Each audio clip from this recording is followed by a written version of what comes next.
Welcome to the Dodger Download, the official podcast of the Fort Dodge Community School District.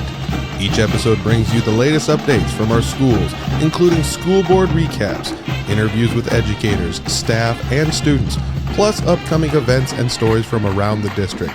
Whether you're a parent, student, or community member, stay connected to what's happening in the Dodger Nation. Let's dive into this episode of the Dodger Download.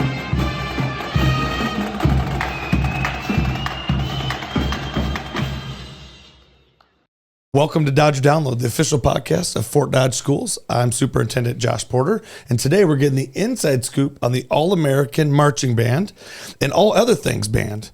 So if you're a parent, student, or a proud Dodger, we're glad you're here today.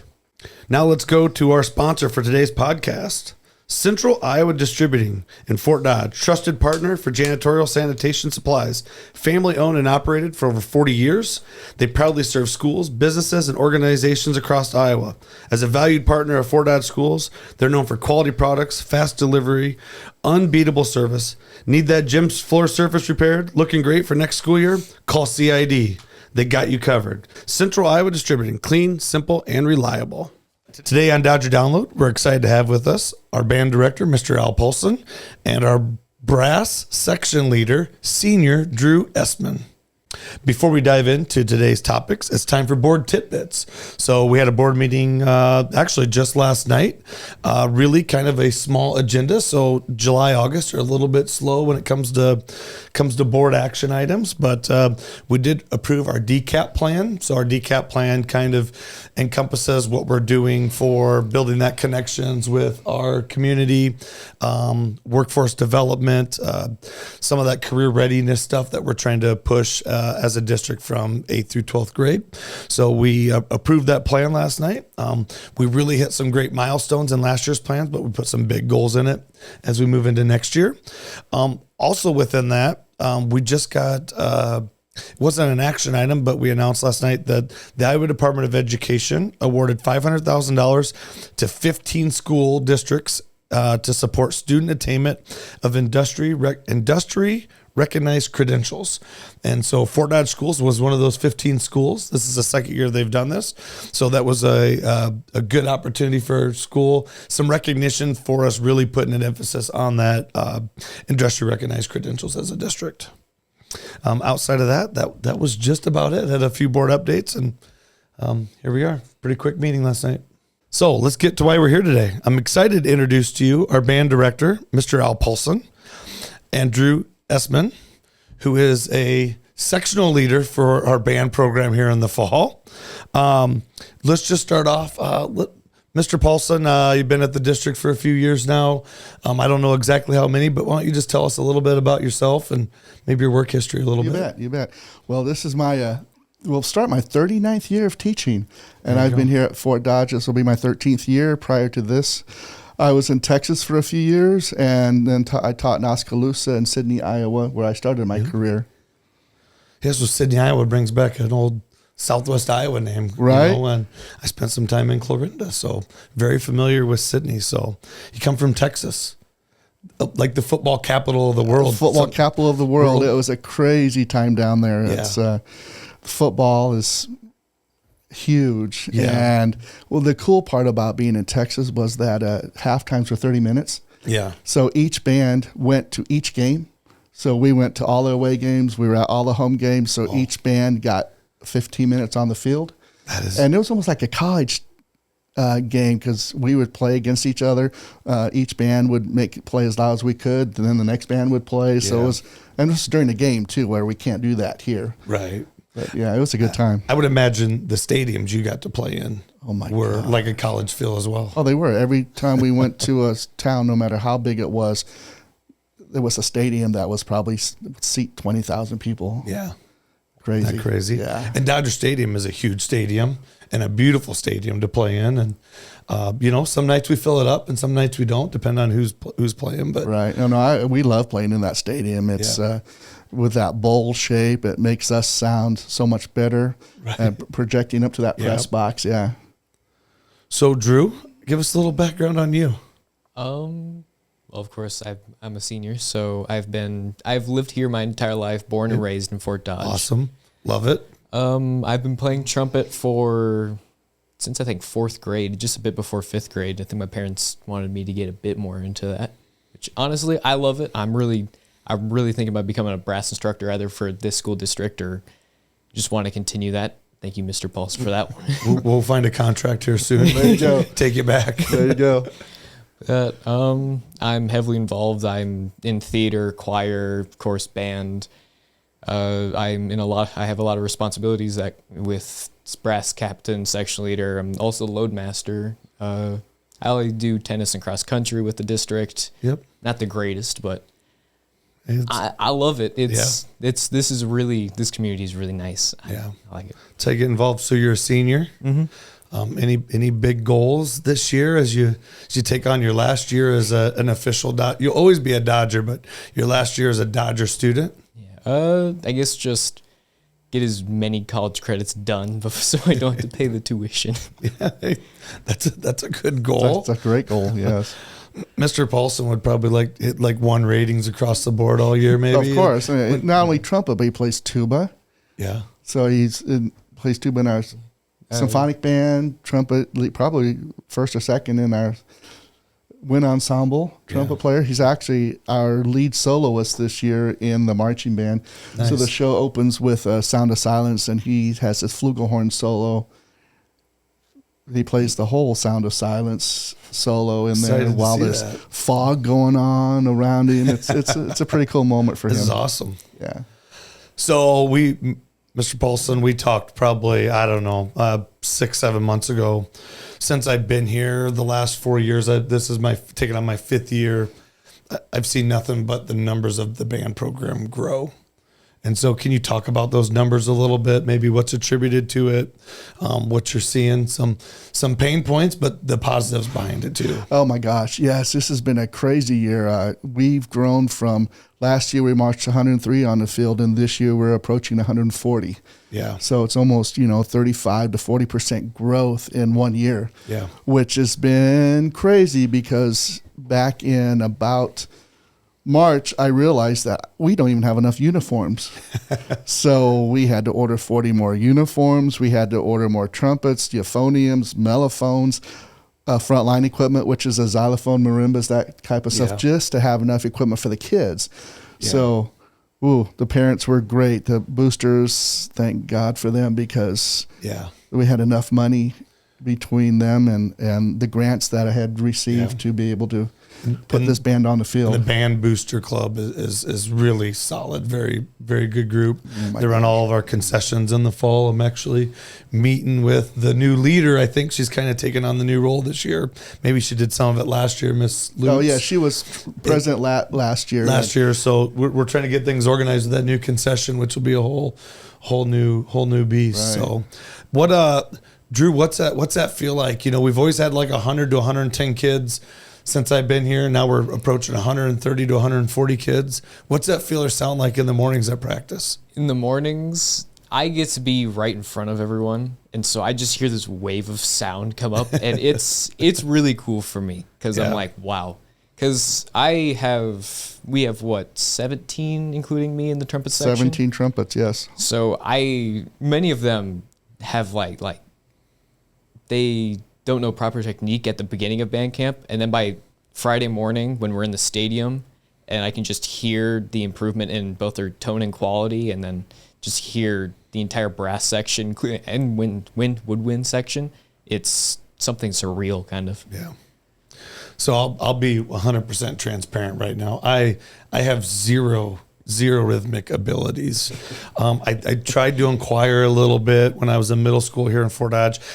I did learn the keyboard just a tad. I think I played Mary Had a Little Lamb or something like that. Oh heck, you could come sit in and play in the front line then. Yeah. No, I could not. And so, but I'm telling you, as an AD, and I was in a lot of athletics. I played some football. I don't think there's a better sound in the morning or a better sound when you are getting ready to start a game than when the band's taking the field. That's just a surreal sound.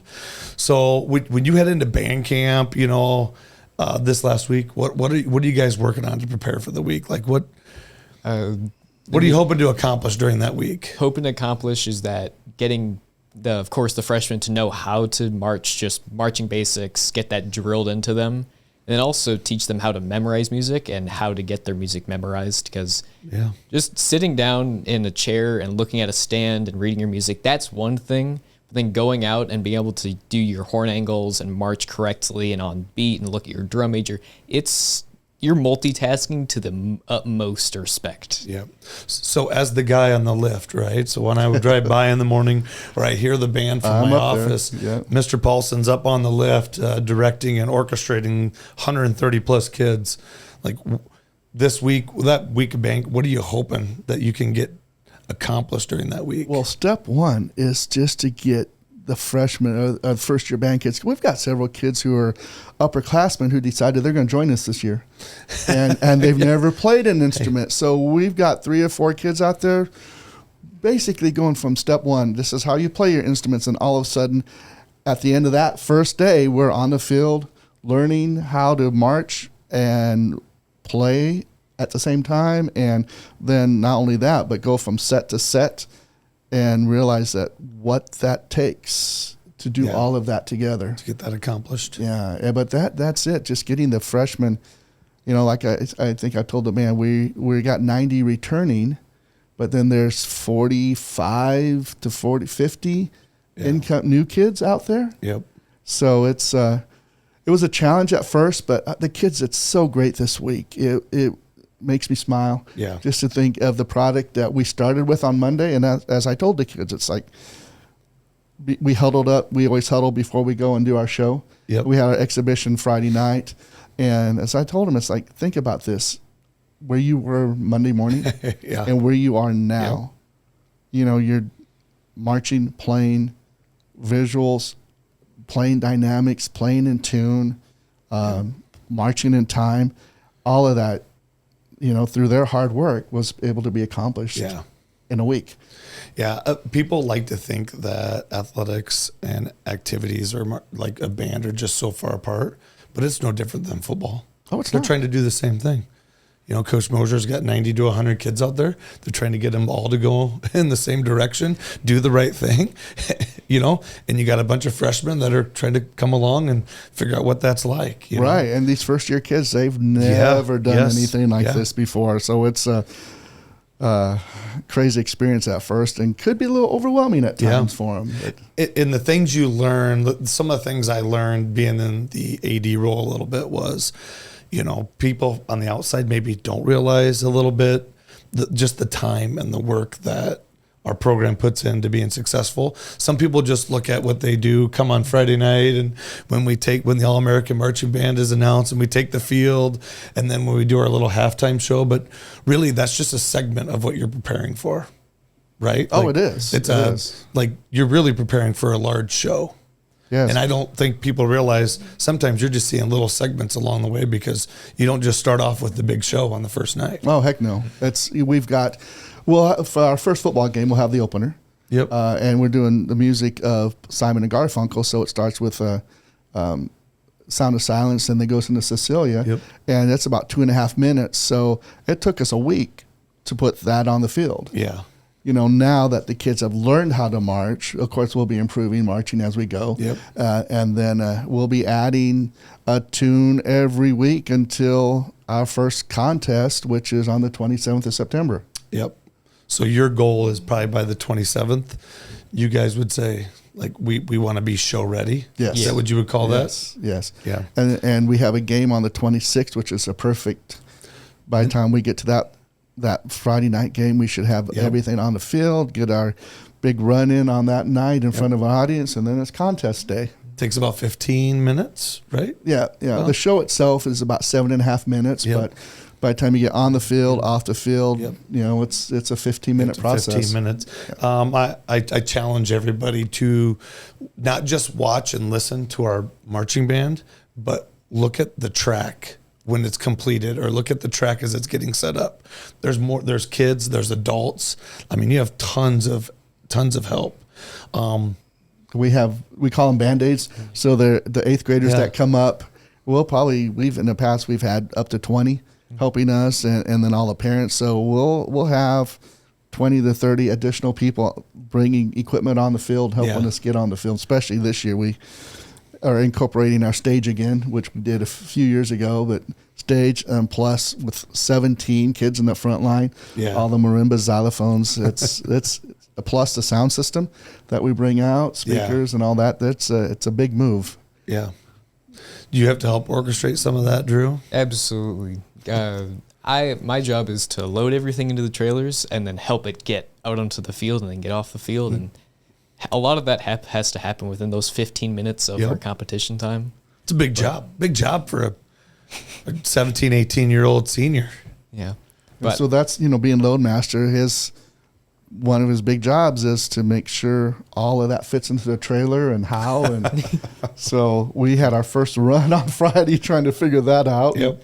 No, I think he has a little clearer idea. Yeah, it was definitely trial and error on Friday, but I've done this for 5 years and I love it, and I wouldn't ask for anything else. Yeah.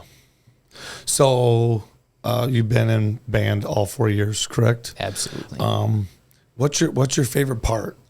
What, like, it could be, you could talk about jazz band, concert band, any of those other things, but what is your favorite part about just all of it? It's just kind of like the family that's created from band. Because of course it starts in marching band, but then as you go into concert band, you're like, oh, hey, I don't see the freshmen as much, but I still know that they can come to me if they need help. But it's also just, we goof off a lot. Like it's not you didn't hear that. You didn't hear that. Well, they do, and it's okay. I even have a bin of like balls that they can play after school and so forth. Some basketball, some footballs. Wiffle balls, so they can just have a good time. Because before and after school, that's the band room is their home. Yeah, and it's awesome to see that. A lot of times when I'm ready to go at 5 o'clock or whenever, I have to chase them out. Yeah, because what time does marching band practice start in the morning? 7:30. On Wednesday and Friday we go at 7 o'clock. 7 o'clock. Yeah, the rest of the time it's 8 o'clock. And that's 7 o'clock, and I think first period ends about 9. So that's about a 2-hour practice. If you think a football locker room doesn't smell good, you should go into the band room about midway through marching band season, because as you know, there's still dew on the grass and everybody's shoes and socks are wet, and there's nothing worse than wet socks and the smell of wet socks. But it's a smell of work and pride for you guys, right? And everybody else. Like we just know that. Yeah, it's impressive. Mr. Paulson, what's just a core memory for you right now? You've been doing this a long time. Seem to love Fort Dodge. You love being here. Yeah. You've always done an excellent job of always putting a high quality product on the field. What's just something you're going to take away from this? Well, I think every year, we get bigger, we get better. And, there's been a few years where we kind of maintain that around that 100. And now we see some growth going on. And I contribute that to the middle school teacher and elementary teachers we have, bringing those kids up, just getting the numbers. Yeah. Getting up. But for me, probably, every 2 years we go on a band trip. Yep. And it's just, it's something that they'll remember the whole life. And to see those kids hanging out in Memphis, we're going to Memphis, and we've been to other Washington D.C. a couple of times. Yep. Probably one of my biggest highlights is to march in the Independence Day Parade at National Independence Day Parade we did when you were a freshman. Yeah. So that was a trip before this, but to see us national television, and that was probably my highlight. So where are we going? Are we going somewhere this year? Oh, correct? Yeah. We're going to Memphis. We're going to march a halftime at the Liberty Bowl. Yep. There you go. Yeah. And of course, we're marching in the Liberty Bowl parade. Yep. And then, it's kids get to there's going to be a lot of fun time for them too. So this will be your second one since being a student, right? Yep. What was that first experience like? And what are you looking forward to this time? My first experience, It was a 24-hour bus ride down. Sounds like fun. Oh, it absolutely Not a yellow bus, though, I promise. It had to be a charter, right? It was a charter bus. Okay, that's better than a yellow bus. But it was just like the ride down was so much fun because, of course, we're like a family and we're goofing off and we're making jokes, playing games. And then once we get there and we start exploring and we go on once we get like to the circle, we group up before the Interstate Parade. It's like, oh, hey, we're about to be in front of millions of people, and it's surreal. I've said, I think 3 times now, but it's really something. It's a core memory. It's big. It's loud. It's prideful. It's Fort Dodge. Yeah. I don't know. Yeah. And from my role as a superintendent or when I was the AD, like, we get to be on the big stage. Like, people get to know and look, and they're going to hear how wonderful and how good our band sounds. And they're going to look up and try to figure out, where's Fort Dodge? Where's Fort Dodge, Iowa? Everybody knows where Des Moines is, right? That's where our capital lies. But now they get to figure out, hey, where's Fort Dodge, Iowa? And then they just go look it up. So, yeah, and that's the fun thing about going to these. When we go to Memphis, I got to go on a preview trip here in June. Oh, yeah. And we get to go to Graceland, and Jazz One is actually going to get to play at Elvis's home on our trip. Yeah, so that's going to be, I think that might be my next highlight. Yeah, for that. And then we get to tour. I think one of the most emotional parts will be going to Martin Luther King's the spot where he was assassinated. Oh, really? Yeah, and it was surreal to go there for my wife and I that got to go on this trip. And now, we get to take all the kids there, and it's a great experience for kids, it is, right? Definitely, definitely. There's some kids that will never get another experience like that again in their life. Right. And so we get to help provide that as a district, right? So awesome. One of the last things that I just want to chat with you two about just a little bit is November 4th, we have a bond election coming up. So we are, going out for a bond to make improvements to our high school.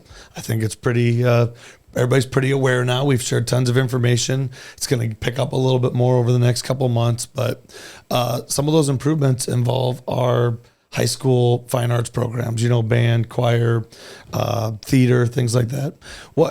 As a guy that's been here 13 years now, we've seen the band room as a student that's been there 4 years. What's that feel like and sound like to you guys? And what are you looking forward to? Well, right now the room is it's good size. I mean, it's not going to get any bigger, but I think we're going to be able to make it more universal. Yeah. Make more of a flat floor in there so it can be used more for color guard, for an actual stage performance instead of having be on risers. And it's lockers a little bit on the shabby side, let's say. Yeah. So we'll have new lockers, which right now we don't even have enough lockers for everyone. Yep. So new lockers, I'm sure fresh paint, new carpet or new flooring, whatever, and just to spruce it all up, and new sound. Yeah. Protection in there is going to be great, not only for my ears, but just to have a better overall sound rehearsal during sound during rehearsals. Yeah, and Drew, there's a difference, right? You've probably had classes in the English pod, right? Mm-hmm. It's an upgraded area. It's a nice little area. There's a difference when you walk in the English pod than the band room, isn't there? Yeah, like I've gone from the band room all the way to the English pod for just my classes, and I'm like, this is different. What? It's a lot nicer here. Yeah. And so, when you have more kids participating, you have a high need for storage, obviously. That's a big one in there. I don't think people realize the impact of lighting and improved heating and cooling, things like that, improved sound barriers. Right. When you put 140 kids in one room, and the air conditioning's not working very well. It gets a little toasty. Right? So, those will be really important as we touch on that. And you also have your hands in other areas of our fine arts, too. So, that there's our participation rate between band, choir, jazz, all those items. And then you start thinking about theater and how many kids are in our fall play and how many kids participate in the musical. Right. Like, it's huge for the amount of kids that it'll touch for a really long time. Oh, for sure. Especially getting that theater little theater fixed up. Oh my gosh. Upgraded, yeah. You know, we all use it. Yeah, everybody uses it one way or another, right? And whether you're not in fine arts, we have meetings in there. We have staff meetings in there. We have student meetings. You know, we have speakers come in, and so at that high school, that'll be a really nice upgrade for that group. Most definitely. Yeah. Well, anything else you guys would like to share with us about your experience or about being a Dodger or anything like that? I would say come support not only football, but band on Friday nights, and come to our contests on September 27th and observe 8 or 9 of the finest bands in our area. Yeah. So we host a couple big contests. We do. Yes. September 27th is our North Central Invitational. Yep. And which we host every year. I think Curtis Klein started that back when he was band director here, and then we also host state. On the second Saturday of October. Yeah. And we've done that traditionally for quite a while as well. Years. Yeah. So and we love to host. We love to be hostess here. It's awesome. We have a great facility for hosting. You know, and I think, you know, no matter win or lose, our home crowd is always really supportive and large for our home football games. It is. And you know, whether they're there for football or band, doesn't really matter. Like our home side is usually pretty packed every time. And what's great for us is that we do our halftime show, and it looks like nobody's left the stadium. And here, and as I told the kids, this is what the payoff is for the hard work, is to hear the audience, the roar of the audience as we finish the show, and just how loud they are. Our student body's been great support for us. Yeah, that's awesome. Well, all right. Well, that wraps up our session here.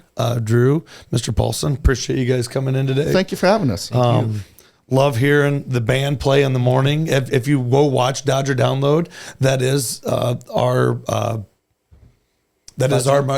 fight song. That's our band playing our fight song, and I just absolutely love that, and excited for this year and excited for our show. It's always fun when you see it finally all come together. It is. And get to see the final. And so appreciate all your guys' work, and thanks for all you do representing Fort Dodge. Thank you. Thank you. All right. Thanks again to our sponsor for today. Just some things to put on the radar. School starts officially on August 25th. So I know that's a hard one to hear, Drew. We always do an early out the first 2 days of school. We started that practice a while back. That is really to help support those elementary kids when they come in. And sometimes those first few days are really tough, a full day. And we have a full week. So we can start on Monday. We're going the full week. It's always crazy to think we have the first full week of school, and then we have a home football game, I believe, and then you guys have to be ready and prepared for that as well. So there's a lot that happens when that first week just hits the ground. So teachers start to come back August 19th. I know you're already working every day, rolling. Mr. Paulson. You're already going, but then the other work part of your job starts on the 19th. So stay tuned, stay listening. Thanks again for joining us on the Fort Dodge Schools podcast. Be sure to follow us more for stories, updates, and board tidbits. Until next time, go Dodgers. Go Dodgers.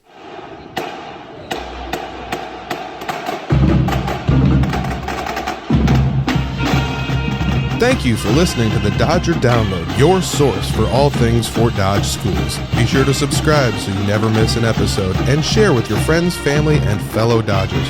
For more update and resources, visit us at fdschools.org or follow the Fort Dodge Community School District on social media. Until next time, keep showing that Dodger pride.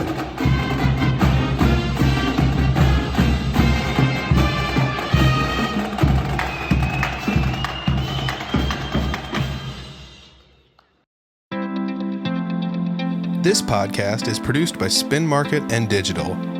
Located in Fort Dodge, Iowa, Spin Market's highly skilled team can help you increase your market by updating your website, improving SEO, designing advertisements, and producing podcasts that will grab the attention of your market. Contact Spin Market today for all your digital marketing needs at digitalagent@spinmarket.com or call us at 515-302-8026. And to learn more, visit our website at www.spinmarket.com. That's digital agent at spinmarket.com or 515-302-8026. Or visit our website at www.spinmarket.com.